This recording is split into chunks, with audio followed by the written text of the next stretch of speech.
स्वागत है आप सबका हमारे नए ब्लॉग में। आज के ब्लॉग में हम आपको दिखाएंगे कि बदल रहा है मौसम, हो रहे हैं कबूतर बीमार।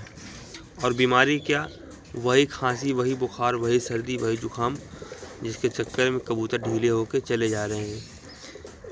तो उसको देखते हुए हमारे भोपाल पिजन डॉक्टर इमरान साहब, उन्होंने एक दवा लॉन्च करी है।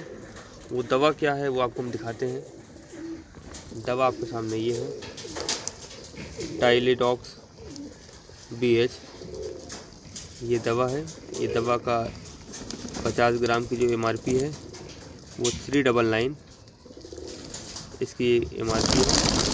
इसको आप ले करके यूज़ कर सकते हैं। यूज़ कैसे करना है, यहाँ पर सारा डोज लिखा हुआ है। 2 लीटर पानी में 3 से 4 जो है 7 दिन लगाना। 1 ग्राम 2 लीटर पानी में, ये डोज नीचे लिखा हुआ है। 1 ग्राम इन 2 लीटर ड्रिंक वाटर 37 कंज्यूमर। तो ये जो है 3 से 7 दिन चलाना है। तो 1 ग्राम लेते हैं हम 2 लीटर पानी में।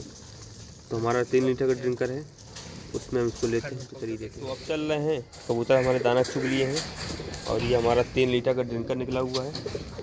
और ये आपके सामने जो है टाइलेटॉक्स BH की सिरप पाउडर है। बारकोड वगैरह सब अपने भोपाल पिजन डॉक्टर इमरान साहब का लगा हुआ है। ठीक है, देने का डोज यहाँ पर लिखा है, सब कुछ आपको हमने बताया ही है। तो इसको हम ओपन करते हैं, फिर देते हैं। तो ये देखिए दवा इसमें इस तरीके से आती है, ये हमने निकाली है। इतनी दवा हम डाल देंगे कबूतरों के पानी में। ये डाल दिया है। दवा है अमृत के जैसे काम करना है। अब ये पानी पिलाते हैं कबूतरों को। तो ये देखिए, ये हमने इसको लॉक कर दिया है। अभी ड्रिंकर तैयार हो गया, ले जाना है वो डिब्बों उसके ऊपर रख के। अब पानी देखिए कबूतर तुरंत पिएंगे। तो आप भी यूज़ करिए और फ़ायदा उठाइए। कबूतर आपके अगर बीमार हो रहे हैं तो ज़रूर कांटेक्ट करिए और ये दवा लेके आप इसका फ़ायदा उठाइए। ठीक है भाई, तब तक मिलते हैं, मिलेंगे फिर एक नई वीडियो में। अपना ख्याल रखिए। Take care. जय हिंद।